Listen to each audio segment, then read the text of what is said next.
right now for the MPPSC discussion and all. Lots of queries we have. So here your host and host Dr. Mohit is here, and we have our guest faculty for expert that has got no words to again introduce her, Dr. Neha Gupta ma'am. You everybody knows her. So I would like to just give a little bit introduction about Dr. Neha ma'am. She has done her BDS from one of the topmost institute, Manipal, and then she has done her JRship also in BMMC, one of the renowned institute for dental JRship, and then most of all she has passed all the prestigious examination that you all have been waiting for like MPPSC. She has been selected in 2017 19, and she has been selected in UPPSC 2023-24 as 17th rank, which is the most prestigious rank that anybody can get it. So we didn't find any better person to guide you all for this journey and to solve all your queries regarding MPPSC. So here we are just giving the mic to Dr. Neha ma'am to introduce her a bit. And hello, Dr. Neha ma'am. Just people want to know like what kind of a bit of introduction, please, ma'am, before we start this. Thank you doctor Mohit, आपने इतना elaborate और अच्छा मेरा introduction दिया है. I have no words, है ना. और मैं चाहूंगी कि हम आगे के डिस्कशन को कंटिन्यू करें, है ना. आपने खुद मेरा डिस्क्रिप्शन इतना दे दिया है कि मैं और कुछ आगे नहीं कहना चाहूंगी, इसलिए हमें आगे डिस्कशन को कंटिन्यू करना चाहिए. Thank you so much for being the part of this absolutely very important webinar and giving your fantabulous time with us. And so we start this groundbreaking webinar with us. So I'm just transferring the mic to our Dr. Ankit, host, who will take over now the MCQs of the startings, and we will start this discussion. Thank you so much. Good afternoon, ma'am. Ma'am मेरे कुछ doubt हैं जो बच्चों ने बहुत पूछे हैं. तो उनमें से एक डाउट ये है कि पीएससी एग्जाम क्या है, मतलब are they different from regular exam जो हम लोग नीट आईनेसेट देते हैं, और इसकी ड्यूटीज और सैलरीज क्या होंगी? PSC exam basically public service commission conduct कराता है, और हम जब ये एग्जाम पास करते हैं तो हम गवर्नमेंट सर्वेंट बन जाते हैं, है ना. और जो हम बेसिकली गवर्नमेंट जॉब की पीएससी एग्जाम दे रहे हैं, और हमारी जो पोस्टिंग होती है वो सीएचसीज में होती है, कम्युनिटी हेल्थ सेंटर और डिस्ट्रिक्ट हॉस्पिटल्स में होती है. इसकी सैलरी नियरली 85K के आसपास बनती है. मैम जैसे सारे बच्चों ने ज्वाइन किया है, ये मोस्टली एमपीपीएससी का एग्जाम देना चाहते हैं, जो मेरे ख्याल से आपने 2 बार निकाला हुआ है. तो मैम ये पूछना था कि एमपीपीएससी के लिए जो रजिस्ट्रेशन है, क्या मतलब उसमें डोमिसाइल और ये सब जरूरी है? डोमिसाइल की नीड नहीं है, है ना. लेकिन एग्जाम के पहले रजिस्ट्रेशन आपका एमपी में होना चाहिए, तभी आप एग्जाम लिख सकते हैं. अच्छा मैम, आप कहना चाह रही हैं कि रजिस्ट्रेशन पहले कराइए, उसके बाद ही फॉर्म भर सकते हैं, नहीं तो फॉर्म नहीं भर सकते? हाँ, एडवर्टाइजमेंट में लिखा हुआ है कि आपको रजिस्टर्ड होना है एमपी में फॉर्म फिल करने के पहले, तो हमें रजिस्ट्रेशन पहले कराना है. मैम कुछ थोड़ा आइडिया दे सकते हैं कि मतलब क्या क्या अड़चने आएंगी अगर हम लोग, मान लो जैसे मैं यूपी का हूँ और मैं ट्रांसफर लेना चाहता हूँ कि मुझे एमपी का एग्जाम देने मिले, क्योंकि हम सब जानते हैं कि government job in dentistry is like oasis. तो एक मतलब हर बच्चा चाहता है कि गवर्नमेंट जॉब मिल जाए. तो अगर एमपी रजिस्ट्रेशन कराना है मुझे यूपी से, तो एक बेसिक गाइडलाइन क्या होगी मैम? आपको अपने स्टेट से एनओसी लेना पड़ेगा, फिर डीसीआई से एनओसी लेना पड़ेगा, और फिर एमपी में रजिस्टर कराना पड़ेगा. पहले आप ऑनलाइन एप्लीकेशन सबमिट करेंगे, फिर लास्ट में आपको एक बार फिजिकली वहां प्रेजेंट होना पड़ेगा अपने डॉक्यूमेंट वेरिफिकेशन के लिए. तो मैम क्या मुझे अपने आधार कार्ड में कोई रेंट एग्रीमेंट जोड़ना पड़ेगा या एड्रेस चेंज कराना पड़ेगा, ऐसा कुछ प्रोसीजर है क्या? जहां तक मुझे जानकारी है अभी नहीं है. अच्छा मैम, मान लीजिए मैंने एमपी पे कन्वर्ट करा लिया, रजिस्ट्रेशन करा लिया, ठीक है, मेरा एग्जाम हो गया और बाय चांस मेरा नहीं हुआ और फिर मैं वापस अपने स्टेट में आना चाहता हूँ, तो क्या मैम इमीडिएटली वो रिवर्ट हो जाएगा क्या, या मुझे कुछ वेटिंग पीरियड होगा? नहीं, वो इमीडिएटली रिवर्ट हो सकता है, कोई वेटिंग पीरियड की नीड नहीं होती है. Okay ma'am. मैम जैसे कि 385 सीट्स हैं, काफी सीट्स हैं, बहुत सारी सीट्स हैं, लेकिन इसमें एक कैच बहुत बड़ा है, और वो कैच ये था कि 50% जो सीट्स हैं, 193 जो कि बची, वो seats are reserve for contractual post. तो क्या मैम हमारे पास सीट्स कमी बची हैं या सारे कॉन्ट्रैक्चुअल पोस्ट पे चली गई? नहीं, as per the unofficial data जो हमारे पास है उस हिसाब से 193 डेंटल सर्जन जो 5 साल वर्क कर रहे हैं, ऐसे मिलना कम ही होगा, और फिर जब भी सीट्स बच जाती हैं तो ये ट्रांसफर हो जाएंगी. मैम मतलब हम जनरल्स के लिए कितनी सीट होंगी on an average? 50 to 55 seats. मतलब बाहर के स्टूडेंट को 50 से 60 सीट मिल सकती है, which is a good number. जी मैम, एमपीपीएससी का सिलेबस क्या है, क्योंकि हर पीएससी का थोड़ा सा अलग अलग डिफरेंट होता है, तो मैंने सुना है कि इसमें एक जीके का पोर्शन भी आता है, लाइक 100 क्वेश्चन और प्लस 50 क्वेश्चन. हाँ, एमपीपीएससी ने अपना सिलेबस वेबसाइट पे एग्जाम के लिए रिलीज कर दिया है. 2 पार्ट में एग्जाम होगा, पार्ट ए जो कि एमपी जीके होता है, और पार्ट बी जो कि हमारे डेंटल और मेडिकल सब्जेक्ट्स होते हैं. तो मैम जीके के लिए क्या करना चाहिए, मतलब किस तरह से, क्योंकि हर बच्चा यही सोचता है कि जीके तो हमने कभी पढ़ी नहीं, हम तो डेंटल के हैं, डेंटल का हर कोई जानता है कि पल्स करनी है, लेकिन जीके का तो बिल्कुल नॉलेज नहीं होता. तो जीके के लिए क्या रिक्वायरमेंट रहेगी मैम? जीके के लिए आप पहला तो एक कोई स्टैंडर्ड बुक रेफर करें, है ना. या तो परीक्षा धाम रेफर कर सकते हैं, या अगर हिंदी में कंफर्टेबल हो, और अगर इंग्लिश में कंफर्टेबल हो तो स्नेल त्रिपाठी मैम की बुक आती है. इसके अलावा पुनेकर की हिंदी की भी बुक आती है. इसके साथ साथ अगर आपको और गाइडेंस चाहिए तो आप यूट्यूब पे किसी भी एक यूट्यूब पे बहुत सारे प्लेलिस्ट अवेलेबल हैं, कोई भी एक प्लेलिस्ट उठाकर देख सकते हैं. बट आप बुक को कई बार जब पढ़ेंगे, है ना, तो वो बुक में ऐसा कुछ है नहीं, इट्स जस्ट थ्योरी, है ना. और आप एमपी जीके को एमपी के मैप के साथ हमेशा पढ़ें, है ना, तो आपको बहुत आसान होगा उसको उसका रिटेंशन और उसको समझना. तो आप जब भी एमपी जीके पढ़ें तो मैप के साथ पढ़ें. तो मतलब मैम आप कहना चाहते हैं कि पहले ज्योग्राफी पढ़ लेनी चाहिए हिस्ट्री से पहले एमपी की? हाँ, बिल्कुल। अगर आपको किसी जगह की ज्योग्राफी पता है कि कौन सा डिस्ट्रिक्ट कहाँ है, कितने डिस्ट्रिक्ट हैं, कौन से एरिया में क्या है ना? तो फिर आपको वहाँ का कल्चर, वहाँ का हिस्ट्री समझने में आसानी होती है। आप पहले हिस्ट्री से स्टार्ट करेंगे तो आपको मुश्किल होगी। हमें पहले कोई भी चीज़ पता होनी चाहिए कि वो कहाँ पर है। जैसे मैं अभी फिलहाल उत्तर प्रदेश में हूँ, तो उत्तर प्रदेश इंडिया में कहाँ है ये एटलीस्ट पता होना चाहिए, है ना? तो इसलिए ज्योग्राफी से स्टार्ट करने में हमेशा ईज़ी होता है। अच्छा मैम, एक चीज और, जैसे पेपर 150 मार्क्स का है, 150 क्वेश्चंस है, तो अगर देखा हुँ, जाए हुँ। तो हर एग्जाम का मतलब लाइक 60% अगर आप कर दो तो आप क्वालिफाई हो जाते हो, इंटरव्यू के लिए आ हाँ, जाता है तो मैम बिल्कुल जी। अगर मैं सिर्फ डेंटल ही अच्छी तरह से पढ़ के चले जाऊं या जीके बिल्कुल ना पढ़ूं तो ऐसा कुछ हो सकता है क्या? नहीं, क्योंकि एग्ज़ाम जो नोटिफ़िकेशन आई है उसमें क्लियरली लिखा है कि पार्ट ए में 50 क्वेश्चन होंगे जो कि एमपीजी के आईसीटी इन्फॉर्मेशन कम्युनिकेशन टेक्नोलॉजी और करंट अफेयर का है और पार्ट बी है वो 100 क्वेश्चन डेंटल और मेडिकल सब्जेक्ट के हैं। इन दोनों पार्ट में आपको क्वालीफाई करना होगा। अगर आप पार्ट ए में क्वालीफाई करते हैं और बी में नहीं करते तब भी आप डिस्क्वालीफाई हैं और अगर आप डेंटल में अगर क्वालीफाई करते हो और जीके में क्वालीफाई नहीं करते तब भी आप डिस्क्वालीफाई हैं होंगे। जी। मैं अब माइक नित्यम जी को पास करना चाहूंगा। नित्यम जी को तो सब जानते ही हैं। नित्यम सर, आप प्लीज कंटिन्यू करिए। नमस्कार मैम। नमस्ते नितिन जी। मैम मैं आपसे ये पूछना चाहूँगा कि लाइक इसका जीके को क्या अलग से क्वालीफाई करना ज़रूरी होता है या फिर इसका क्यूमुलेटिव स्कोर से ही होगा सिलेक्शन आगे का इंटरव्यू के लिए? ये हमारे एडवर्टाइजमेंट में साफ-साफ मेंशन है कि आपको दोनों पार्ट को अलग-अलग क्वालीफाई करना होगा। आप किसी भी एक पार्ट में अगर डिस्क्वालीफाई होते हैं, तो आपका सिलेक्शन नहीं होगा। इसलिए दोनों पार्ट को क्वालीफाई करना है इंडिविजुअल। ओके मैम, तो इस लिहाज से तो जीके आपको पढ़नी ही होगी जब भी आप इंटरव्यू में जा बिल्कुल, पाएँगे। ओके, बिल्कुल। तो मैं एक बात डॉक्टर अंकित सर से पूछना चाहूँगा, जीके के लिए हमारे पास आप टेस्ट सीरीज़ जो चला रहे हैं, उसको क्या चीज़ आप दे रहे हैं अपने बच्चों को? क्या सारे बिल्कुल नोट्स सर। अवेलेबल होंगे क्या? जैसे कि यूनिट बिल्कुल सर, वाइज़? बिल्कुल कंप्लीट नोट्स हैं और हम लोगों ने एक बहुत अच्छे जो इंस्टीट्यूट है उसके साथ कोलैबोरेशन किया है ताकि आपको बेस्ट नोट्स प्रोवाइड कर पाएँ जीके के। तो दे आर सफिशिएंट। बाकी मैम का मेंटरिंग रहेगा ही, हम लोग भी टोटली गाइड करेंगे। तो मेरे ख्याल say that is more than enough. Okay, okay, thank you, thank you. Doctor Ankit sir, आप मुझे एक बात बताइए। जी सर। हाँ, जैसे कि हमारी जो टेस्ट सीरीज़ है, जैसे कि पीएससी एग्ज़ाम और भी एग्ज़ाम डेंटल सर्जन के अलावा कंडक्ट करवाता है, तो वहाँ भी वो जीके पूछता है। तो क्या आपने अपनी टेस्ट सीरीज़ में उन क्वेश्चन को भी ऐड किया है जो अदर एमपीपीएससी जो जीके के क्वेश्चन पूछता है? करेंगे क्या आप मतलब देखिए, टेस्ट सीरीज़ एमपी करेंगे के जो? अंदर बहुत सारे पेपर्स होते हैं। हाँ, जैसे हाँ, हाँ, असिस्टेंट इंजीनियर के होते हैं, बहुत सारे डिविजन्स हैं एमपी के अंदर जिनके लिए हाँ, पेपर्स, तो उनके सारे क्वेश्चन मैंने इंक्लूड किए हैं और वो इसलिए क्योंकि वही रिपीट करते हैं ये लोग। आपको ओके, हम ओके, लास्ट के 23 और 24 में जो पेपर्स हुए हैं वो भी प्रोवाइड करा देंगे। उस एग्जैक्टली सेम आप देखना पैटर्न, सेम क्वेश्चन रिपीट हो रहे होते हैं। सेम ओके, टॉपिक से क्वेश्चन आ रहा होता है। ओके, इट मीन्स तो आप क्योंकि बिल्कुल उन चिंता मत करिए। अच्छा, नहीं सही बात है क्योंकि हर एक बच्चे को अलग-अलग पेपर से जीके का निकालना बहुत मुश्किल रहेगा। बिल्कुल सर, बिल्कुल जी, कंपाइलेशन है पूरी। थैंक यू, बस मेरा यही एक डाउट डॉक्टर था। नितिन जी, आपका जो थोड़ा प्रश्न है वो बहुत अच्छा है, बट हमारी टेस्ट सीरीज सब कुछ कवर की है, आप इसके लिए परेशान ना हो। जी, ठीक है, जी, जी, तो डॉक्टर अंकित जो है हमारे जीके के ही एक्सपर्ट हैं जी, और जी, हमने उनको पार्ट इसीलिए बनाया है, उनसे बेहतर कोई इंसान नहीं है जो जीके के बारे में इतने अच्छे से बता सके और इसमें बिल्कुल, बता सके। और बिल्कुल, उन्होंने ही हमें बताया है कि एमपी का जीके एमपी पे ज्यादा फोकस रहे, क्योंकि देखिए जीके तो एक ऐसा समुंदर है कि आप जहां कूदे लगाएंगे वहां आपको ज्ञान का कमी भंडार लगेगा। तो ज्ञान वही अच्छा है जो आपको एग्जाम क्रैक कराए। तो ये अंकित जी के वर्ड्स थे जी, जब मैंने मेरा उनसे। खुद का यही मानना है कि प्रिपरेशन टारगेटेड होनी चाहिए, क्योंकि आपको ज्ञान लेने का टाइम बहुत मिल जाएगा, बाद में भी मिल जाएगा, लेकिन अभी सिलेक्शन ले लीजिए वो ज़्यादा ज़रूरी है। Correct, correct, correct. ठीक है, ठीक है। हाँ, मोहित सर बताइए। बिल्कुल, बिल्कुल। Doctor both the doctors are pillars of dental experts, Dr. Ankit and Dr. Nityam, are well-known figures and all everybody know. So your host and host, Dr. Mohit is back. I think few new students have joined, and please, people are waiting for the question answer session also. Guys, just within few minutes, we'll be opening our question answer round. So you can, at that time, you can ask to Dr. Neha ma'am. So few more questions are left from my side. I thought like I should also ask some questions to Dr. Neha ma'am because many students have asked a lot of queries. Ma'am, I just want to know like there is a two subjects when you deal in dental and medical. So people ask in a PSC exams that dental and medical, how to like go forward with these two subjects, like how much weight is the dental carry, how much weight is the medical carry, should we give more time to the medical or should we give to more time to dental? आप कुछ एक रोशनी डालना चाहेंगे इस पे? हाँ, बिल्कुल। मैं आपको पहले तो ये बताना चाहूँगी कि जो एडवर्टाइज़मेंट रिलीज़ हुआ है उसको ध्यान से देखें। वो 10 पार्ट में डिवाइडेड है ना? जो एडवर्टाइज़मेंट है वो 10 पार्ट्स में डिवाइडेड है। तो चूँकि ये पीएससी का पैटर्न है और हम पुराने पेपरों से ये डेटा निकालते हैं कि पीएससी हर हर वो जो 10 सेक्शन है उनसे क्वेश्चन पूछेगा, है ना? तो 100 क्वेश्चन आते हैं तो हम अज़्यूम करते हैं कि 10 क्वेश्चन हर सेक्शन से आएँगे 10 प्लस माइनस 3-4 है ना?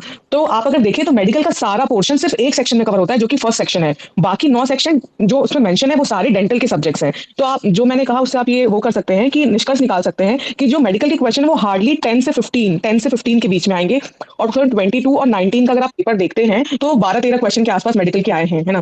तो उतना सारा पढ़ के अगर आप सिर्फ 10-12 क्वेश्चन के लिए तैयार करेंगे, है ना? तो वो बहुत टाइम टेकिंग है। ज़रूर तैयार करें लेकिन पहले डेंटल के सब्जेक्ट्स को बहुत अच्छे से तैयार करें क्योंकि डेंटल से ही 80-85 क्वेश्चन आ जाएँगे। अगर आप उसमें से 60-65 क्वेश्चन सही कर लेते हैं विथ नेगेटिव्स, है ना? तो आप ऑलरेडी क्वालीफाई कर जाएँगे। अगर आप एक भी क्वेश्चन मेडिकल का ना करें, लेकिन ऐसा नहीं है आपको मेडिकल भी पढ़ना है लेकिन उसका वो सेलेक्टिव मोड में पढ़ें और डेंटल के सब्जेक्ट को डिटेल में पढ़ें।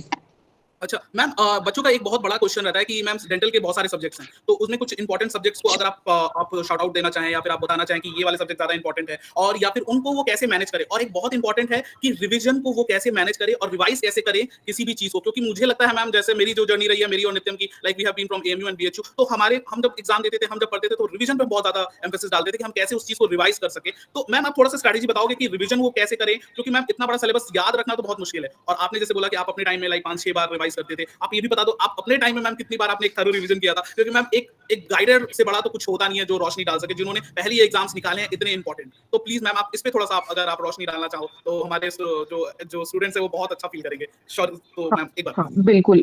जो आपने पूछा कि कौन से सब्जेक्ट्स बहुत इंपॉर्टेंट हैं, तो इसमें देखिए ओरल पैथोलॉजी जो ओरल मेडिसिन के साथ इंक्लूडेड है ना, और ये सबसे ज्यादा वेटेज कैरी करता है ना, मतलब इससे एटलीस्ट 15 से 20 क्वेश्चन के बीच में आएंगे, है ना। तो सबसे ज्यादा important oral pathology, oral medicine हो गया। उसके बाद ओरल सर्जरी, है ना, इंपॉर्टेंट है। फिर प्रोस्थो इंपॉर्टेंट है।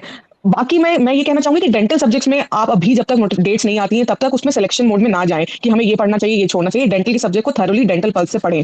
और रिवीजन, जैसा कि डॉक्टर मोहित आपने कहा कि मैम आपने कितनी बार रिवाइज किया था, तो मैंने अपने सिलेबस को 5 बार एटलीस्ट रिवाइज किया है, वो डेट्स के साथ लिख करके। मेरा एक प्लान होता था, मैं उसमें लिखती थी कि मैंने किसी चैप्टर को कितनी बार रिवाइज किया है, तो एटलीस्ट 4-5 टाइम्स मैंने मतलब हर चैप्टर को रिवाइज किया है।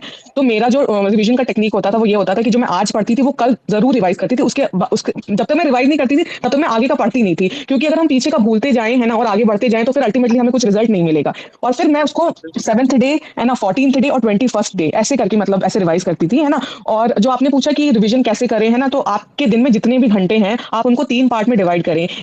3 पार्ट में, एक पार्ट में आप एमपी जीके स्पेसिफिकली फोकस करें, क्योंकि उसमें आपको क्वालिफाई करना है, उसमें आप अच्छा पढ़ेंगे तो अच्छा स्कोर कर सकते हैं। दूसरा पार्ट है कि आप डेंटल के सब्जेक्ट में जो नया हर दिन पढ़ना चाहते हैं वो पढ़ें। और तीसरा पार्ट है जिसमें आपको पुरानी जो चीजें आप पढ़ते जा रहे हैं उसको उनका रिवीजन करें। तो दिन को हर दिन को 3 पार्ट में डिवाइड करें।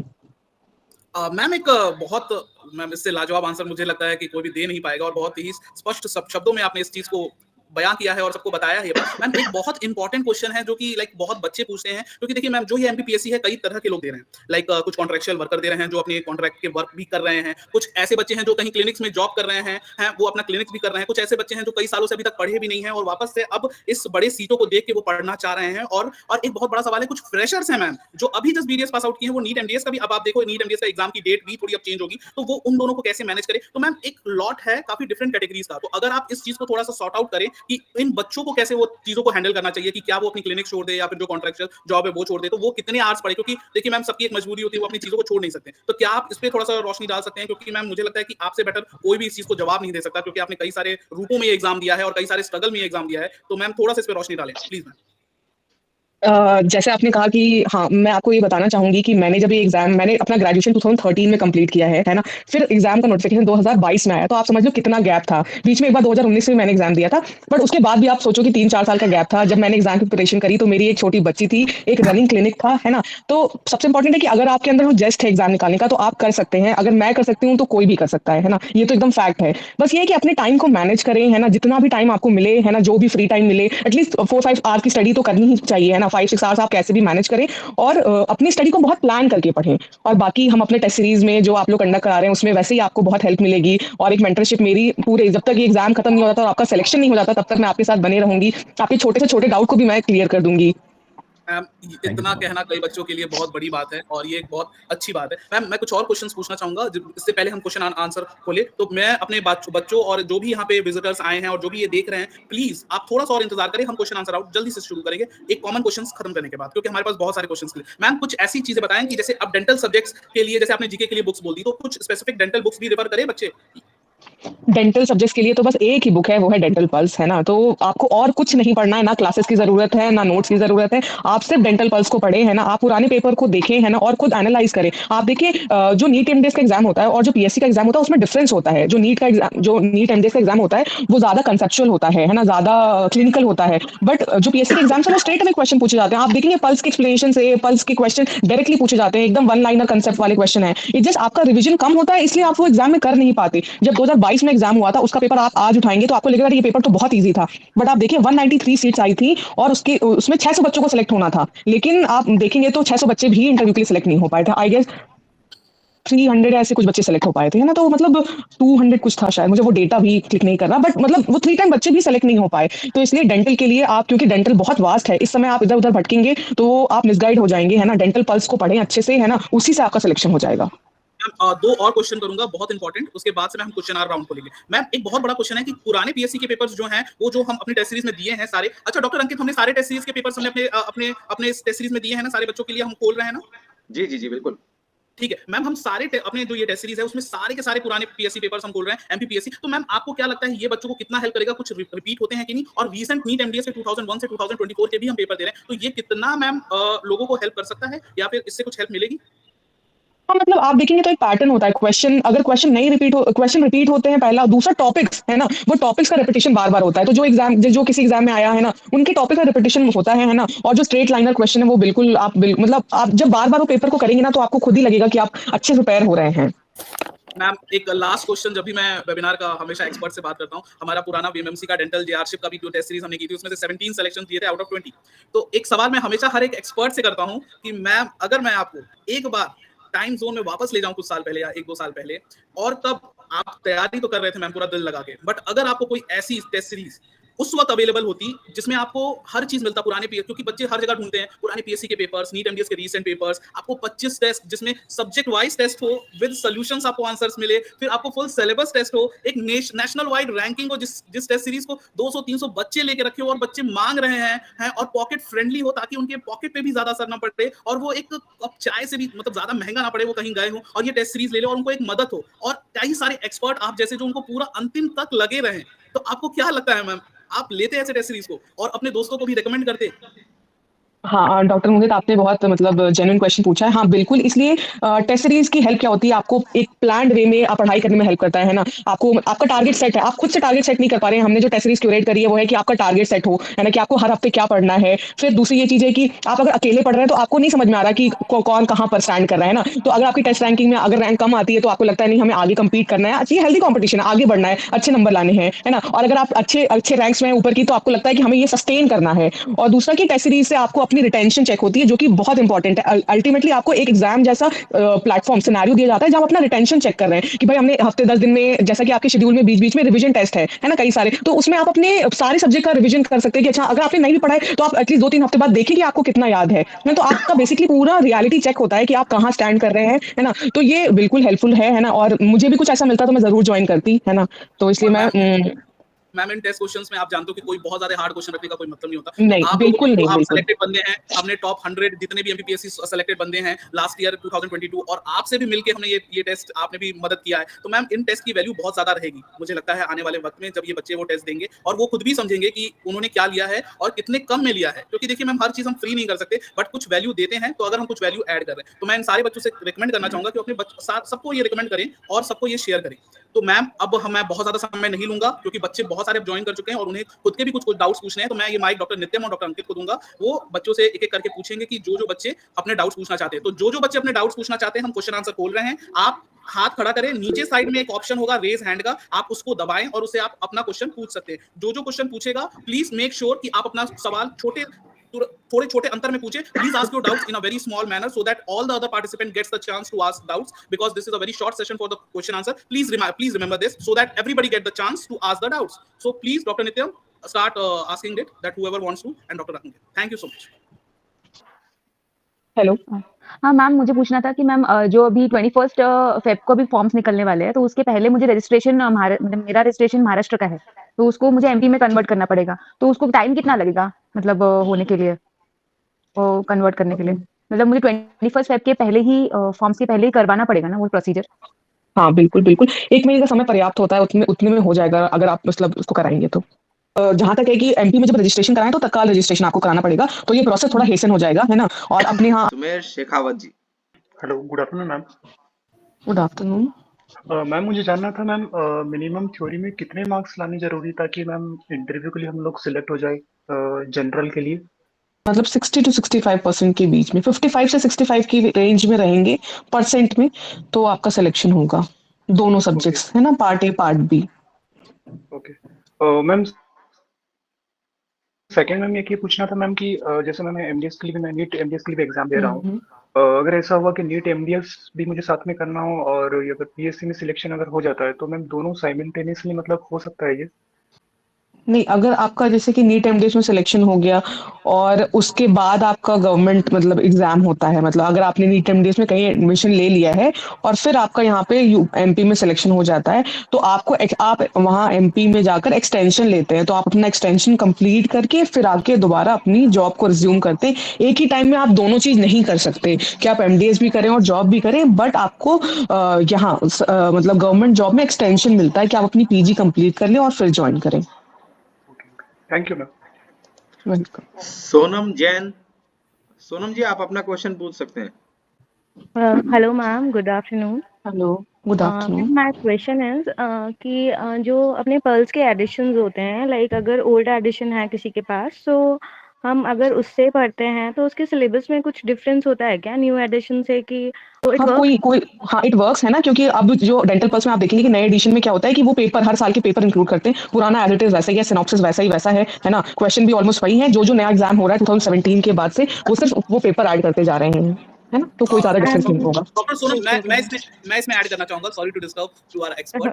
Okay doctor sir. सोनम, हमारे डेंटल एक्सपर्ट की टेस्ट सीरीज में हर चीज आपको अपडेटेड मिलेगी। अगर आपके पास पुराना पल्स है तो पल्स वाले ज्यादा कुछ चेंज नहीं करते हैं, आपको हर चीज अपडेटेड हमारे टेस्ट सीरीज में मिल जाएगी। जो भी रीसेंट पेपर्स हैं वो हर साल के एडिशन में बस पेपर्स ही ऐड करते हैं, पेपर्स तो ऐड आपको करते हैं। नया पल्स लेने की कोई जरूरत नहीं है। अगर आपने हमारी टेस्ट सीरीज ज्वाइन की है तो आपको सब कुछ कवर अप रहेगा, तो आप परेशान ना हो, उसके लिए चिंता ना करें। सॉरी मैम, आपको इंटरप्ट करने के लिए बीच में, सो सॉरी, नहीं थैंक यू। नहीं नहीं नहीं नहीं, आपने And बहुत अच्छे से उनका my डाउट क्लियर किया।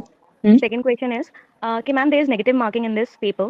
So how hmm. come we overcome the challenges of facing this? Like कि ma'am बहुत बार ऐसा होता है कि we get into the panic situation while appearing in the examination. So अभी से कैसा हम अपना mind makeup करें कि जब हम एग्जाम में अपीयर हों तो बहुत मिनिमम चांसेस हों कि नेगेटिव मार्किंग साइड पे हम क्वेश्चन टिक करके आएँ, क्योंकि मैम नेगेटिव साइड से ही अगर सिलेक्शन के चांसेस बहुत कम हो जाते हैं। So I just want your vision in this कि आप इस चीज़ में कैसे गाइड करेंगे? आप अगर टेस्ट देते हैं तो आप वैसे ही सिनेरियो में बैठते हैं, है ना? मतलब आप कोई टेस्ट दे रहे हैं और फिर आप अपना रिटेंशन चेक कर रहे हैं। आप टेस्ट देते जाएँ और फिर जब एग्जाम आए तो उसको भी टेस्ट की तरह वो कंसीडर करें कि जैसे मैंने इतने सारे टेस्ट दिए हैं, जैसे हमने 25 टेस्ट दिए हैं, वैसे एग्जाम भी एक टेस्ट है ना? उतने ही फ्री मोड में, जैसे अगर आप 25 एग्जाम्स की तैयारी है ना टेस्ट सीरीज के थ्रू कर ले रहे हैं, तो आपका 26वां जो एग्जाम है, जो कि एक्चुअली एमपीपीएससी द्वारा कंडक्ट होगा, तो मुझे नहीं लगता कि आपको बहुत ज्यादा उसमें मतलब पैनिक होने की जरूरत है ना? और बहुत ज्यादा क्या होता है कि हाँ, जब आप पैनिक करते हैं तो आपका रिजल्ट सही नहीं होता है। इसीलिए हम आपको टेस्ट की प्रैक्टिस करा रहे हैं कि आप एटलीस्ट वो 25 टाइम्स ऐसे बैठ के एग्जाम दें, है ना? तो आप जब 26वीं बार जब एग्जाम देने जाए तो उस दिन आप, उसके पहले का मेरा वीडियो यही होगा कि जैसे आपने ये 25 टेस्ट दिए हैं, इसको भी टेस्ट ही समझे और जाकर अपना बेस्ट दें। Okay. Thank you, ma'am. Thank you for your words and just give me a kind of confidence towards the series. Thank you so नहीं much. नहीं। अच्छा, जैसे क्या होता है कि कई बच्चे फॉर्म फिल के लिए तो रजिस्ट्रेशन करा लिया, तो वापस से वो हाँ हाँ अपने हाँ। स्टेट में वापस अपना ट्रांसफर करा ले और एग्जाम दे दे एमपी वाला, ऐसा हो सकता है क्या? फिर जब वो सेलेक्ट हो जाए फिर वापस से वो ट्रांसफर करा ले, तो ऐसा पॉसिबल है क्या एक दो बार? हाँ, मतलब जहाँ तक मुझे इन्फॉर्मेशन है ऐसा पॉसिबल है, क्योंकि आप जब हम इंटरव्यू के लिए जाते हैं, मैं 3 बार इंटरव्यू के लिए गई हूँ, है ना? तो जहाँ तक मुझे एक्सपीरियंस है, आपके पास जो भी डॉक्यूमेंट नहीं होता है वो आपको टाइम देते हैं, एक एफिडेविट साइन वहाँ करवाते हैं कि हम विदिन इतने डेज अपना वो सबमिट करेंगे, है ना? तो वो टाइम फ्रेम जरूर मिलता है। और दूसरा है कि अगर आपका, जैसे कि मान लीजिए आपको अगर ये प्रोसेस मतलब लग रहा हो कि क्या करें कैसे, तो जब आपका मेंस का रिजल्ट आ जाता है, मतलब जब आपका रिजल्ट आता है, आपका नाम आ जाता है, तो आप फिर उस टाइम पे हेसन कर सकते हैं कि चलो आप रजिस्टर करा लेते हैं, है ना? और फिर हम इंटरव्यू के टाइम पे आपका रजिस्ट्रेशन फिर से रहेगा। लेकिन जितनी बार भी मैं एग्जाम देने गई हूँ, हमारे पास जितने भी डॉक्यूमेंट्स नहीं होते हैं जो आस्क्ड होते हैं, अगर वो नहीं होते तो वो हमें पीएससी एक टाइम फ्रेम देता है कि विद इन दीज डेज आप वो सबमिट कर दें। मैम इसी से एक चीज और बच्चे पूछ रहे हैं कि लेक्चर्स अटेंड करने चाहिए क्या हमको जीके के?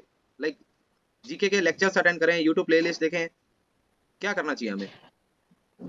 मैं पर्सनली, अगर आप मुझसे मेरा ओपिनियन पूछना चाहेंगे, तो मैं तो कोई भी लेक्चर के लिए वो नहीं करती इस समय, क्योंकि अब हमारे पास टाइम कम है। अगर ये एग्जाम 1 साल बाद या 1.5 साल बाद होता तो मैं कहती कि आप एक कंटिन्यूटी को मेंटेन करने के लिए कोई भी लेक्चर ज्वाइन कर ले या कुछ भी ज्वाइन कर ले, है ना? इस समय अगर कुछ भी बेनिफिशियल है तो वो है बस सिर्फ टेस्ट सीरीज, क्योंकि टेस्ट सीरीज आपको एक फोकस शेड्यूल में बांधती है और आपके रिटेंशन को चेक करती है ना? और आपको थ्रू आउट द एग्जाम, है ना, फोकस रखती है। इसके अलावा मुझे नहीं लगता सर कि कोई भी चीज मतलब कोई भी क्लासेस इस समय बेनिफिशियल होंगी, क्योंकि आप खुद सोचे, अगर किसी के पास 6 से 8 घंटे का टाइम है, उसमें वो 5 घंटे 6 घंटे अगर लेक्चर देख रहा है ना? डेंटल के लेक्चर्स हैं, एमपी के लेक्चर्स हैं, तो वो खुद कब पढ़ेगा? एग्जाम भाई सिर्फ और मैम सिर्फ आपके रिविजन से आप पास करेंगे, है ना? किसी और चीज से हम भी आपको हेल्प कर रहे हैं, हम आपको इतनी हेल्प कर रहे हैं हर चीज में कि आप खुद पढ़ें, उसको रिवाइज करें, है ना? और फिर एग्जाम पास करें। ठीक है, तो आपको खुद पढ़ना है। बिल्कुल मैम, मेरा खुद का भी यही है और मैंने मतलब प्रैक्टिकली यही देखा है कि मतलब सेल्फ स्टडीज का कोई वो अल्टरनेटिव नहीं है। और इसीलिए शायद रिवीजन का भी बोलते हैं रिविजन, मतलब रिविजन मतलब बार बार जितनी बार आप उसको विजन के थ्रू दोहराएंगे उतना याद रहेगा आपको। तो आई और वांट मैं टू एक सर बिलीव एक बात दैट। आपको ये ऐड करना चाहूंगी कि आप जितनी बार पल्स को रिवाइज करेंगे है ना, आपको हर बार लगेगा कि कुछ छूट गया था पिछली बार, वो आपके पास कन्विक्शन नहीं है। मैं आपको बार बार ये कन्विक्ट करना चाहूंगी कि आप पल्स को पढ़ें है ना, और टेस्ट सीरीज में टेस्ट दें है ना, और इससे आपका सिलेक्शन हो जाएगा। आप इस प्रोसेस पे बिलीव करें। आप जितनी जल्दी इस प्रोसेस पे बिलीव करेंगे है ना, क्योंकि मैंने एग्जाम कई बार दिया है ना, हर बार वही सेम स्ट्रैटेजी अपनाई है और उससे फाइनली मैं एक बहुत अच्छे और बहुत अच्छी रैंक से सेलेक्ट हुई है ना। तो इसलिए आप इस प्रोसेस को बिलीव कर सकते हैं। जब आप इस प्रोसेस को बिलीव करेंगे तो अल्टीमेटली आप भी मेरी तरह एक दिन किसी अच्छी जगह ऐसे ही लोगों को गाइड करेंगे। डॉक्टर वेद रोहिल, आप बोल सकते हैं, अपना क्वेश्चन पूछ सकते हैं। जी सर, मैं ये पूछ रहा था सर, ये 50% आरक्षण दिया है संविदा कर्मचारियों को, सर सीटें तो फिर आधी चली गई हैं सर उसमें। वेद जी, एक्चुअली जब अनऑफिशियल डेटा आप एमपी का पता करेंगे तो आपको पता चलेगा कि 5 साल का कॉन्ट्रेक्चुअल वर्कर इतने हैं ही नहीं, और प्लस उनको भी 40% मार्क्स लाने पड़ेंगे टू क्वालिफाई, और अगर वो क्वालिफाई नहीं होते और उतने बच्चे नहीं होते तो वो सीटें वापस आपके उसमें चली जाएंगी, नेक्स्ट रिपीट नहीं होंगी, आप ही लोग भरेंगे उसको जिन्होंने वो इस साल एकदम फॉर्म वो भरा है। सीट्स, हाँ एकदम सही कह रहे हैं आपके सर, वो सीट्स जी सर। आपके लिए खुल जाएंगी, सारी की सारी सीट्स एसटी एससी खाली नहीं और रह ओबीसी और जाएगी। जनरल को। खाली नहीं रहेंगी। मैं इसमें एक चीज ऐड करना चाहूंगी है ना, मतलब जब आप किसी भी चीज की तैयारी करते हैं तो आपका माइंडसेट बहुत पॉजिटिव होना चाहिए है ना। हर आदमी यहाँ जो ये देख रहा है ना, या जो ये सेशन अटेंड कर रहा है, आपको सिर्फ एक सीट चाहिए है ना, वो मतलब सिर्फ एक सीट, चाहे वो अगर 10 सीट है, चाहे 20 सीट है, 193 है, 395 है, आपको अपनी क्वालिफिकेशन और अपनी जॉब के लिए बस एक सीट चाहिए। तो जब तक आपको वो कन्विक्शन नहीं होगा कि मैं वो एक सीट उठा लूंगा या मुझे एक वो सीट चाहिए, तब तक आप हमेशा इससे कंफ्यूज रहेंगे है ना। तो इसलिए ये सब इन सब चीजों पर ध्यान ना दें कि कितने कॉन्ट्रैक्चुअल वर्कर हैं, उसका डेटा निकालें या क्या, मतलब सर जितनी पॉजिटिविटी से आप एग्जाम को कंसिडर करेंगे है ना, एग्जाम भी आपको उतनी पॉजिटिविटी देगा है ना। जब आप इतना पॉजिटिव नहीं है ना, तो आपके लिए, किसी के लिए भी ये मुश्किल है। जितना आप अच्छा सोचते हैं है ना, उतना अच्छा आपके साथ होता है। इसलिए आप ये सोचें, हर दिन ये सोचें कि मुझे एक सीट चाहिए और किसी भी तरह चाहिए है ना। उसके लिए जितनी मेहनत चाहिए हम वो करेंगे है ना। At the end of day आपको सेटिस्फाइड होना है कि आपने जस्टिस किया है कि नहीं इस एग्जाम के साथ। जिस दिन आपको लग जाएगा कि आपने जस्टिस किया है, मैं ये मतलब श्योरिटी से कह सकती हूँ कि आपको वो सीट मिल जाएगी। जब तक आपको नहीं लगेगा कि आपने वो जस्टिस किया है, तो फिर आप वो थोड़ा मुश्किल है। इसलिए आप इस कन्विक्शन पर रहें कि हमें एक सीट चाहिए। अब वो बाकी सीट किसके लिए भी है, उससे मुझे फर्क नहीं पड़ता। डॉक्टर अनीशा फातिमा, अपना क्वेश्चन पूछिए, आप अपने आप को अनम्यूट करें। Yes, hello ma'am. मेरा क्वेश्चन ये था कि जीके का प्रिपरेशन कैसे करें, मतलब सिलेबस बहुत वास्ट है, तो कितना कैसे कहाँ से पढ़ें, क्योंकि उसमें भी क्वालिफाई करना जरूरी है। एज अ जनरल 40% से कुछ ज़्यादा ही होगा नंबर। बिल्कुल। आप जीके के लिए कोई भी एक स्टैंडर्ड बुक रेफर करें है ना। जैसे कि अगर आप हिंदी में कंफर्टेबल है तो परीक्षा धाम या पुनेकर। दूसरी, आप इंग्लिश में कंफर्टेबल हैं तो आप स्नेहिल त्रिपाठी मैम की बुक रेफर कर सकते हैं, ठीक है। इसके साथ हम जो टेस्ट सीरीज सर लोगों ने लॉन्च करी, उसमें वो खुद सारे नोट्स एमपी जीके के प्रोवाइड करा रहे हैं। आपको इधर उधर भटकने की जरूरत ही नहीं पड़ेगी। हर क्यूमुलेटिव जो नीड है एग्जाम की, वो वहाँ पे वो प्रोवाइड कराएंगे है ना। सारे जीके से रिलेटेड जितने भी मटेरियल वो खुद वो लोग प्रोवाइड करा रहे हैं है ना। उन्होंने अच्छे इंस्टीट्यूट के साथ कोलैब किया है ताकि आपको एमपी जीके के लिए कहीं बहुत ज्यादा भटकना ना पड़े। इसके साथ आप थ्योरी पोर्शन को पढ़ें और एमसीक्यूज लगाते जाएं है ना। ये बहुत, मतलब इसमें इतना ज्यादा पैनिक होने की जरूरत नहीं है। Just very simple. इसके साथ साथ आपको मेंटरशिप दे रहे हैं है ना, मतलब मैम पूरे टाइम आपके साथ नहीं रहे वो। अगर कुछ भी इनसफिशिएंट लगेगा तो हम आपको वो प्रोवाइड कराएंगे। बट टेस्ट सीरीज में जो मटेरियल प्रोवाइड कराया जाएगा वो मोर देन सफिशिएंट होगा आपको एग्जाम कंप्लीट करने के लिए, और 40% निकालने के लिए तो मोर देन सफिशिएंट होगा। 50-60% तो आप आराम से टेस्ट सीरीज की मटेरियल को पढ़ के निकाल सकते हैं। बट फिर भी हम आपको बीच बीच में गाइड करते रहेंगे कि क्या कहाँ जरूरी है, कहाँ से आप रेफर कर सकते हैं। थैंक यू सो ये much question ma'am. Doctor Ankit sir से यहाँ मुझे भी आ रहा है। डॉक्टर अंकित सर, आप मुझे एक बात बताइए। जी सर। हाँ, जैसे कि हमारी जो टेस्ट सीरीज है, जैसे कि पीएससी एग्जाम और भी एग्जाम डेंटल सर्जन के अलावा कंडक्ट करवाता है, तो वहाँ भी वो जीके पूछता है। तो क्या आपने अपनी टेस्ट सीरीज में उन क्वेश्चन को भी ऐड किया है जो अदर एमपीपीएससी जो जीके के क्वेश्चन पूछता है? करेंगे क्या आप? मतलब एमपी के अंदर बहुत सारे पेपर्स होते हैं, हाँ, जैसे हाँ, वही असिस्टेंट इंजीनियर के होते हैं, बहुत सारे डिविजन्स हैं एमपी के अंदर जिनके लिए हाँ। पेपर्स, तो उनके सारे क्वेश्चन मैंने इंक्लूड किए हैं, और वो इसलिए क्योंकि वही रिपीट करते हैं ये लोग। आपको हम लास्ट के 23 और 24 में जो पेपर्स हुए हैं वो भी प्रोवाइड करा देंगे। उस एग्जैक्टली सेम आप देखना पैटर्न, सेम क्वेश्चन रिपीट हो रहे होते हैं, सेम टॉपिक से क्वेश्चन आ रहा होता है। ओके, इट मींस तो आप क्योंकि बिल्कुल चिंता मत करिए। अच्छा, नहीं सही बात है, क्योंकि हर एक बच्चे को अलग-अलग पेपर से जीके का निकालना बहुत मुश्किल रहेगा। बिल्कुल सर, बिल्कुल कंपाइलेशन है पूरी। थैंक यू, बस मेरा यही एक डॉक्टर नित्यम जी, आपका जो थोड़ा प्रश्न है वो बहुत अच्छा है, बट हमारी टेस्ट सीरीज सब कुछ कवर की है, आप इसके लिए परेशान ना हो। और सोर्सेज को जितना मिनिमल रखेंगे है ना, उतना आपके लिए अच्छा होगा। आप अगर जैसे पल्स के साथ आप अगर 10 किताबें लगाने लगेंगे तो आप कितनी भी किताब लगा लीजिए, मैं आपको ये कंफर्मेशन दे सकती हूँ कि हाँ, हो सकता है कि मतलब अगर 100 बच्चे तो उसमें 1-2 का सिलेक्शन हो जाए, लेकिन वो 95 बच्चों का सिलेक्शन नहीं होगा। एक ही किताब को कई बार पढ़ेंगे तो आपका सिलेक्शन होगा। ये मतलब अगर एक ही किताब को 5 से 8 बार आपने पढ़ लिया, अगर आपने 8 बार डेंटल पल्स पढ़ ली है ना, और ढंग से पढ़ी है ना, सिर्फ क्वेश्चन नहीं पढ़ना है, क्वेश्चन भी पढ़ना है, एक्सप्लेनेशन भी पढ़ना है, सिनॉप्सिस भी पढ़ना है। आपने अगर इसको ढंग से पढ़ लिया है तो आप आराम से है ना, या तो जीके का पोर्शन भी जीके की बुक और नोट से कवर हो जाता है ना। रिवीजन करें जितना रिवीजन कर सकते हैं। रिवीजन बिल्कुल इज द मैम, की टू सक्सेस। मैंने खुद आज तक एक भी ऐसा सिलेक्टेड कैंडिडेट नहीं देखा है जिसने डेंटल पल्स नहीं पढ़ी हो। बिल्कुल। Dental pulse is soul and whole for dental. Okay okay, Correct. कुछ बच्चे और प्रश्न करना चाहते हैं। Good afternoon. मेरा एक Good क्वेश्चन है, जैसे मैं नीट की प्रिपरेशन कर रही हूँ अभी, लाइक 2 मंथ्स बाद में मेरा नीट का पेपर होगा, तो मैं अपनी कैसे मतलब स्ट्रैटेजी बनाऊँ कि जीके की मैंने बुक ऑर्डर कर ली है, तो मैं उसको मतलब कैसे पढ़ूँ, लाइक कितने आवर्स में उसको जीके के दूँ कि मेरा नीट ना सफ़र करे बीच में? एटलीस्ट 2 to 3 आवर्स आपको मतलब 2 आवर्स एटलीस्ट आप निकालें पर डे, है ना? उतना सफिशिएंट होगा। 2 ओके to मैम, 3 जैसे आवर्स। 1 वीक में एक टेस्ट है, तो मैं उसी की प्रिपरेशन करूँ बस 2 आवर्स लगा के 1 दिन का जैसे? मैं इसमें थोड़ा सा ऐड ऑन करना चाहूंगा। अभी आपका एग्जाम देखिए फॉर्म फिलिंग ही है मार्च तक, और अगर रीशेड्यूल होता है एग्जाम, जो कि आपका रीशेड्यूल होगा, तो आप 1 आवर्स अभी रखिए जीके के लिए, क्योंकि अभी आपको मैक्सिमम फोकस अपने नीट एमबीएस पे करना चाहिए, क्योंकि आपको एक एमपीपीएससी का फॉर्म भरने में भी एक बहुत बड़ा टाइम जाएगा। तो थोड़ा सा आप कंजर्व करिए, फिर उसके बाद से आपको 4-5 महीना रहेगा, तो आप अपना एक्सेल कर दीजिएगा। जो आप अगर पुराना डेटा जो लास्ट जो एग्जाम हुआ था, तो जिन बच्चों ने क्वालिफाई किया था उनका जो आप परसेंटेज डेंटल या पूरा एग्रीगेट देखेंगे तो 55 से 65% के बीच में है ना? तो जो टोटल मार्क्स है 55-65% के बीच में मार्क्स जिनके थे वो बच्चे सेलेक्ट हुए थे मतलब मेजरली। तो आप मतलब एटलीस्ट अगर आपके 100 में से 60 क्वेश्चन सही हैं और आपको लग रहा है बाकी 40 क्वेश्चन बहुत डिफिकल्ट हैं, तो आप मतलब उनको ना करें, है ना? क्योंकि अगर आपने पल्स देखिए, आपने पल्स अच्छे से पढ़ी है तो आप पेपर के लेवल को चेक कर सकते हैं ना। मतलब जब मैं यूपी का एग्जाम देकर आई थी, मैं मतलब आपको पर्सनली ये बताना चाहूंगी, तो मैंने मतलब मेरे हस्बैंड ने मुझसे पूछा था कि पेपर कैसे हुआ, तो मेरा एकदम यही आंसर था कि मेरा हो जाएगा सिलेक्शन, लेकिन मैं अपना अपना पेपर आंसर जब मेरा रिजल्ट आ जाएगा, जब मेरा रिजल्ट में नाम होगा उसके बाद मिलाऊंगी। तो क्या होता है, जब आपने किसी चीज किसी बुक को इतने अच्छे से पढ़ा है ना कि आप पेपर को देख के समझ सकते हैं। आप ये जो पेपर डेंटल का अभी देख रहे हैं आपको बहुत ईजी लग रहा होगा, है ना? लेकिन ये पेपर इतना ईजी नहीं था। मुझे लोगों ने कहा कि मैम ये तो पेपर बहुत ईजी था, अगर पेपर इतना ईजी होता तो एटलीस्ट 6 टाइम बच्चे क्वालिफाई जरूर करते। हाँ सीरियसली मैम, ट्रू, बिकॉज जब मैंने भी एग्जाम दिया था तो I was like exam centre से निकलते ही कि काफी इजी था, आराम से हो जाएगा। बट वो ये वाली चीज जो नेगेटिव मार्किंग है ना, कि क्वेश्चन लगता है कि मतलब अगर पल से पढ़ा है कि हाँ ये आता है, और वो इतने क्लोज आंसर्स एंड ऑप्शंस होते हैं कि हम उसमें मार्क खा जाते हैं एंड वी वर लाइक कि हाँ अटेम्प्ट कर सकते हैं इसको, और एंड उसी एक्चुअली क्वेश्चन में रिवीजन की नेगेटिव हो जाता है। बेसिकली रिवीजन की कमी होती है ना? जब आप एन जी। Number of time at least 3-4 time revise करते हैं ना, मतलब अब क्या होता है कि किसी का रिटेंशन उसके रिवीजन से चेक होता है। आप कुछ बच्चे बहुत तेज होते हैं जो 2-3 बार रिवाइज करने के बाद उनका रिटेंशन अच्छा होता है। कुछ बच्चे बहुत लेबोरियस होते हैं तो उनको 7-8 टाइम रिवीजन चाहिए, बट फिर भी एक स्टैंडर्ड 3 to 4 रिवीजन एटलीस्ट चाहिए, और मैंने तो एटलीस्ट 5 to 6 टाइम रिवीजन कराया था। 5 टाइम तो मैंने अपने पेज पर लिख कर रिवीजन किया है, मतलब मैंने वो पेज फेंक दिया है, वरना मैं आपको वो पेज अपना शेड्यूल भी दिखाती कि मतलब दिखा देती कि देखो मैंने इतने दिन और इतने डेट पे रिवीजन किया है। मैं क्योंकि मैं हर रिवीजन का डेट अपने चैप्टर के सामने लिखती थी कि मैंने किस किस डेट को रिवाइज किया है। मैम तो ये पॉसिबल कैसे होता है, लाइक हम एक बार डेंटल पल्स पूरी पढ़ ले अगर तीनों वॉल्यूम, एंड देन मतलब तीनों वॉल्यूम ही फिनिश करने में ऑलमोस्ट मुझे लगता है 1 to 2 मंथ्स लग जाएंगे, एंड देन अगर हम एक्सपेक्ट करें कि हम उसको 5 टाइम रिवाइज करें, then how can be possible? हाँ, it is very much possible, है ना? I have done it and it is very much possible. क्या कहते हैं कि पहले तो आपको मेडिकल के सब्जेक्ट ज़्यादा पढ़ने ही नहीं है ना, तो वो सारे सब्जेक्ट कट हो गए, है ना? सिर्फ डेंटल के सब्जेक्ट बचे, है ना? सिर्फ डेंटल के सब्जेक्ट को आपको मतलब ज़्यादा पढ़ना है, ज़्यादा रिवाइज करना है। अब आपने जो आज पढ़ा है वो कल रिवाइज करना है, तो 2 रिवीजन तो ऐसे 2 बार हो गया ऐसे ही, हाँ है ना? हाँ फिर वो मुझे हर हाल में 7th डे पे मुझे revise 7th, 8th, 9th day पे मैं रिवाइज ही करती थी। मैं पढ़ती ही नहीं थी, क्योंकि जो मुझे याद ही नहीं आगे, तो मेरे पढ़ने कोई फायदा ही नहीं है ना? जब मैं एग्जाम में वो क्वेश्चन कर ही नहीं पा रही, तो मैं आगे पढ़ूंगी ही नहीं, है ना? तो मैं उसको मेक श्योर करती थी कि मैं पहले रिवाइज करूँ, है ना? तो पहले 2 बार मैं एक्सप्लेनेशन को अच्छे से पढ़ती थी, है ना? उसके बाद फिर तीसरी बार जो एक्सप्लेनेशन इंपॉर्टेंट जो मैंने मार्क कर लिए हैं, या जो क्वेश्चन मुझसे 2 बार 3 बार सही हो गए, तो फिर मैं उनको नहीं करती थी। और मैं और बेसिकली मैं अपने हर खाली टाइम को यूटिलाइज करती थी रिवीजन के लिए। अब जैसे मैं मैरिड थी, है ना? तो कुछ भी कर रही हूँ तो रिवाइज मतलब क्वेश्चन देख रही हूँ, मतलब तो मतलब मैं अपने टाइम को बहुत ज्यादा यूटिलाइज करती थी और बहुत फोकस्ड थी एग्जाम के लिए ना। तो it is very much 3-4 revision, तो मतलब 3-4 बार तो आप आराम से पढ़ सकते हैं, नो डाउट।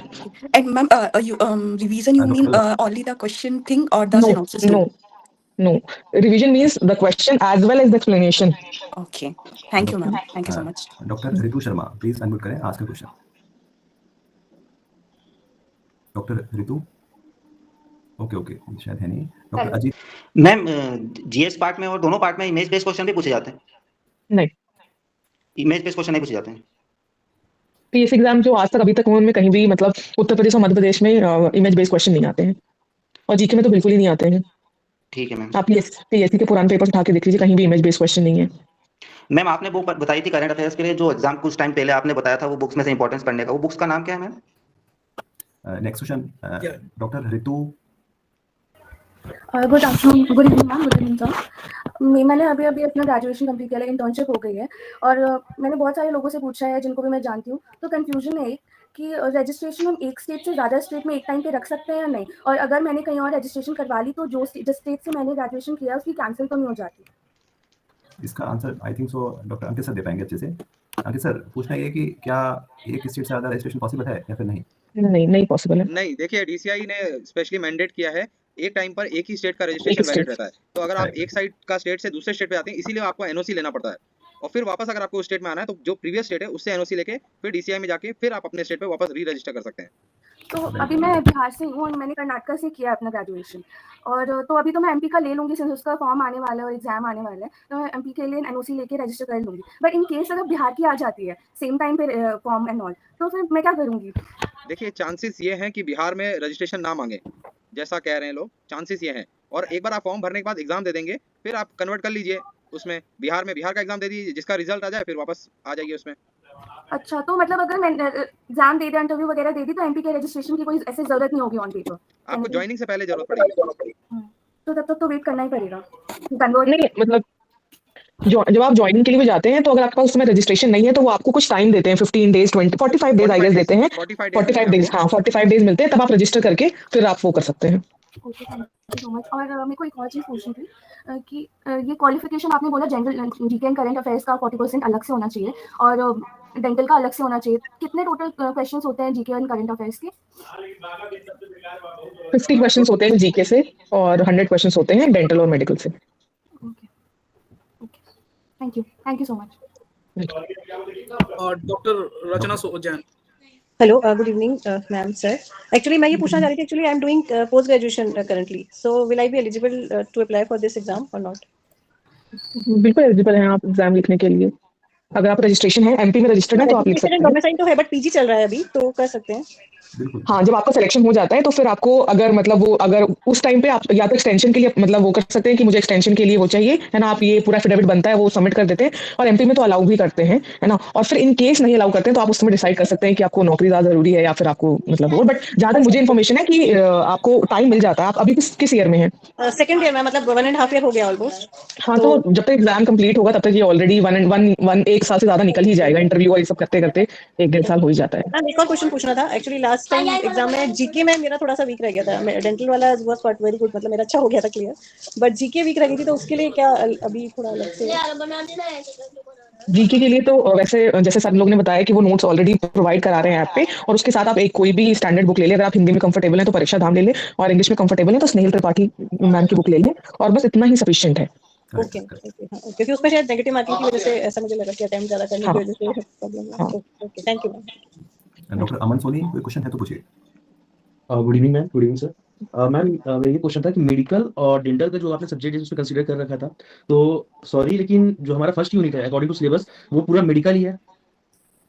मतलब अपने को जैसे कि आप चूंकि और मतलब लास्ट ईयर जब मैंने डेंटल एमपीपीएससी का एग्जाम दिया था डेंटल का, तो मेरे जीके गुड था 50 में और 44 क्वेश्चन में सही थे, और बट डेंटल का थोड़ा सा इस मेडिकल और उसके चक्कर में उतना गाइड नहीं था, उस चक्कर में गलत थे। तो क्या मैम अगर अपन मेडिकल को ऐसे ड्रॉप करना बट फिर भी डेंटल पे ज्यादा वेटेज जैसे आपने भी बोला तो उसको देंगे, तो फर्स्ट यूनिट पूरा का पूरा मेडिकल ही है, बाकी और सारी में सिर्फ फर्स्ट यूनिट ही मेडिकल है ना। तो आप जैसे कि पीएससी एग्जाम्स कराता है तो उसका एक मतलब जो उनका पैटर्न है, मतलब उस हिसाब से उससे 10 से 15 क्वेश्चन आएंगे, बाकी 80 क्वेश्चन तो आप अगर एग्जैजरेट भी कर ले तो 20 क्वेश्चन है ना, बाकी 80 क्वेश्चन तो डेंटल से ही आएंगे, है ना। तो आपका अगर डेंटल पोर्शन मजबूत होगा तो आप आराम से एग्जाम क्वालिफाई कर ले। जिन्होंने भी एग्जाम क्वालिफाई किया है वो अपने डेंटल पोर्शन की वजह से क्वालिफाई किया है, किसी ने मेडिकल पोर्शन की वजह से एग्जाम कभी क्वालिफाई नहीं किया है। एक्चुअली मैं थोड़ा सा वीक था उस चक्कर में। मैम एक लास्ट क्वेश्चन था, कितने नंबर सिलेक्शन मतलब क्वालिफाई के लिए चाहिए एक्चुअल में? अगर जैसे अपन मैं ओबीसी में हूँ तो ओबीसी या फिर जनरली अगर पूछूं तो कितने नंबर सिलेक्शन के लिए मोर देन इनफ है? मेरिट लिस्ट में आने के लिए मिनिमम लास्ट ईयर तो 30% 30% ही था। जितने बच्चे ओबीसी की लिस्ट में थे ऑलमोस्ट सारे ही सिलेक्टेड थे जिन्होंने क्वालिफाई किया था, क्योंकि जितने सीट्स थी उससे ज्यादा बच्चों ने मतलब क्वालिफाई नहीं किया था, तो ऑलमोस्ट। बट आप एवरेज मतलब अगर मतलब ये थॉट प्रोसेस को ना रखें, एटलीस्ट आप 60-70% माने कि मेरे को मतलब 100 में से वहां 60-70 क्वेश्चन करेक्ट करने हैं और 50 में से कम 35 क्वेश्चन है ना, तो एटलीस्ट इतना टारगेट अगर 70 का टारगेट रखेंगे तब आप जाके 60 पे लैंड करेंगे। 80 का टारगेट रखने के बाद मतलब मेरा 90 का टारगेट था, तब जाके मैं 60-65 पे लैंड करी, है ना, तो एटलीस्ट। यस मैम बिल्कुल। अच्छा मैम, लगता है कि बहुत ज्यादा समय हो चुका है हमारा वेबिनार का और टाइम निकल रहा है, तो ऐसा है कि मैम अच्छा पूछिए क्लास सर बस क्लास मैम ने बोला कि अभी जीके ठीक है, लेकिन जो करंट अफेयर का जो पोर्शन है वो लास्ट टाइम पे जब जैसे कि लास्ट 1 मंथ या फिर 1-2 वीक भी बचा तो वार्षिक घटना चक्र लेने से ही काम हो जाएगा, तो क्या उसके लिए वो मोर देन इनफ है? मतलब वार्षिक घटना चक्र लास्ट के टाइम पे, क्योंकि ऑलरेडी करंट अफेयर बहुत ज्यादा वास्ट है। नहीं देखिए जैसे आपने एमपीजी के अच्छे से पढ़ रखा है ना, तो आप अभी से पढ़ सकते हैं, लेकिन जिसने एमपीजी के पढ़ा ही नहीं है तो वो अभी फिर, क्योंकि 40 क्वेश्चन तो एमपीजी के से आने हैं, है ना, सिर्फ 10 भी नहीं आएंगे, है ना, सिर्फ 5 to 8 क्वेश्चन करंट अफेयर से आने हैं। तो जो बच्चा जिसने एमपीजी के पढ़ा ही नहीं है वो 5 to 8 मार्क्स के लिए अगर दौड़ेगा तो उसके तो 40 और 42 मार्क्स वैसे ही छूट जाएंगे। मैम आपको यहाँ पे कट करना चाहूंगा क्योंकि थैंक यू मैम, जो थैंक यू हमारा सर। लिंक है उसका thank you doctor Raman Soni. Ma'am यहाँ पे थोड़ा सा कट करना चाहूंगा, वेबिनार का जो लिंक है वो खत्म होने वाला है, जो हमने टाइम शेड्यूल था। मैम आपका बहुत बहुत शुक्रिया आपका यहाँ पे ज्वाइन करने के लिए, और मैं सबसे ये I will really wanted to thank to every student that has joined this discussion session and hope this was really fruitful for everybody and everybody got their question answered, and those who were not able to join and those who were not able to ask the question can ask us in the DM also. We will just post this links over the channels, and please this is the test series that we have created and more than many students have enrolled, and please if you are your friends are asking for the test series recommendation, please recommend our test series because this is the one of the pocket friendly test series. It will not only give you the precise notes, it will not only give you the 25 tests, full syllabus test, subject wise test, and not only that you will get a national wise ranking. That is the most important because you will know at what particular stand आप कहां पे stand कर रहे हो तैयारी में, और उसके बिना ये टेस्ट सीरीज उसके बिना आप कहीं पे भी नहीं जा पाओगे। तो ये चीज है, अपने फ्रेंड्स को भी रिकमेंड कर सकते हैं, और जिसको भी ये ज्वाइन करना है या फिर ये टेस्ट सीरीज लेना है वो आके हमारे साथ ये टेस्ट सीरीज ले सकता है। और एक बहुत इंपॉर्टेंट सवाल है कि सबको रिकमेंड करें, क्योंकि हम चाहते हैं क्योंकि माउथ टू माउथ आप सबको बताएं कि, और ये सेशन बहुत अच्छा रहा है सबके लिए। Thank you so much. And doctor Nitin कुछ कहना चाहेंगे? एक बात और मैं बोलना चाहूंगा यहाँ पर सभी ऐसे एस्पिरेंट से कि ऐसे लाइव वेबिनार्स होते रहेंगे आगे आपके पूरी ओवर द जर्नी। हम ऐसे सेशंस मैम के संग कराते रहेंगे और मैम आपको पूरी जर्नी में गाइड करती रहेंगी, और आपके टेस्ट के जो क्वेश्चंस हैं वो मैम ही फ्रेम करेंगी और एक अच्छा आपको क्वेश्चंस हम लोग दे पाएंगे। बिल्कुल, और डॉक्टर नितिन को आप जानते ही हैं और डॉक्टर अंकित को भी जानते हैं, और डॉक्टर नेहा मैम से आपको हमने इंट्रोड्यूस करा दिया। मैं आपका होस्ट एंड दोस्त doctor Mohit this side, and we are concluding this session. Please recommend this test series to all because this we have really worked hard for this everything and we really want that it should reach to the max of the students and max of the people. Thank you so much. और doctor Ankit आप कुछ कहना चाहेंगे, और doctor Nitin, तो please conclude this before we end. ये अब हमने मैक्सिमम लोगों के सवाल ले लिए हैं और सबका जुड़ने के लिए हमसे धन्यवाद, और हम और भी वेबिनार्स लेके आते रहेंगे। आपके मेंटर डॉक्टर नेहा गुप्ता और आपके डॉक्टर अंकित और डॉक्टर नित्यम और डॉक्टर आपका होस्ट एंड दोस्त 1 डॉक्टर मोहित। और मैं आपसे ये बस कहना चाहूंगा कि thank you for everybody for joining this, and आपको ये टेस्ट सीरीज हमने बहुत मेहनत करके सबको दी है। नेशनल वाइड रैंकिंग रहेगी, हर चीज रहेगा, पॉकेट फ्रेंडली टेस्ट सीरीज है। तो आप जितने लोगों को जोड़ सके इस टेस्ट सीरीज से जोड़े, इससे आपका भी भला होगा और उनका भी भला होगा, क्योंकि हम चाहते हैं सब कोई एक रूफ के नीचे रहे, इसलिए हमने इसे बहुत ज्यादा महंगा भी नहीं रखा है। तो सबका जुड़ने के लिए धन्यवाद। और डॉक्टर नित्यम जो बहुत अच्छे इंसान है, आप कुछ लास्ट वर्ड कहना चाहेंगे before we end it? Thank you doctor Mohit sir, आपने बहुत अच्छे वर्ड्स ऑलरेडी इतना बोल दिया है, कुछ कहने को है नहीं, बट मैं बस ये बोलना चाहूंगा ओवर द जर्नी आपके संग डॉक्टर नेहा मैम रहेंगी और ये लाइव वेबिनार्स ऐसे होते ही रहेंगे, ठीक है? अच्छा डॉक्टर अंकित, आप लास्ट वर्ड्स बिफोर जाने से पहले? कुछ नहीं सर, बस मैं चाहूंगा कि सारे बच्चे मन लगा के पढ़ाई करें और सिलेक्शन लें। और डॉक्टर नेहा आपका, जो हमारी सब्जेक्ट एक्सपर्ट और सारे एक्सपर्ट्स हैं? मैं भी यही कहना चाहूंगी कि अपने हर मिनट को यूटिलाइज करें। आप सोते उठते जागते हर समय याद रखिए कि मेरा एग्जाम आने वाला है, मुझे उस एग्जाम में एक सीट चाहिए, है ना, बाकी सीट किसी को भी मिले, मुझे एक सीट चाहिए। हर दिन, हर सुबह, हर आपके मतलब जितना टाइम है उसको बहुत फोकस होकर अपनी एनर्जी को चैनलाइज करें और बहुत फोकस्ड रहें। Thank you ma'am, thank you so much for the last word. और अब मेरा एक लास्ट वर्ड, हमें सबसे ज्यादा सिलेक्शन इसी बैच से और हमारे टेस्ट सीरीज से चाहिए, तो सबको मन लगा के पढ़े, और हम पूरी मेहनत हम भी करेंगे, आप भी करें, और हम सबको इस टेस्ट सीरीज में पूरी जी जान झोंक देंगे, सबको बहुत मेहनत कराएंगे और हम भी मेहनत करेंगे। तो हम अब जीतेंगे तो जीतेंगे, चाहे वो 1 सीट हो चाहे वो 100 सीट हो। सारी सीटें डेंटल एक्सपर्ट्स की होनी चाहिए, जैसे बीएमसी में हुआ था। इस बार भी सिर्फ डेंटल एक्सपर्ट्स ही नाम हर जगह नाम आना चाहिए। चलिए धन्यवाद, शुक्रिया, शबा खैर सबका जुड़ने के लिए। Let's end this. Thank you so much.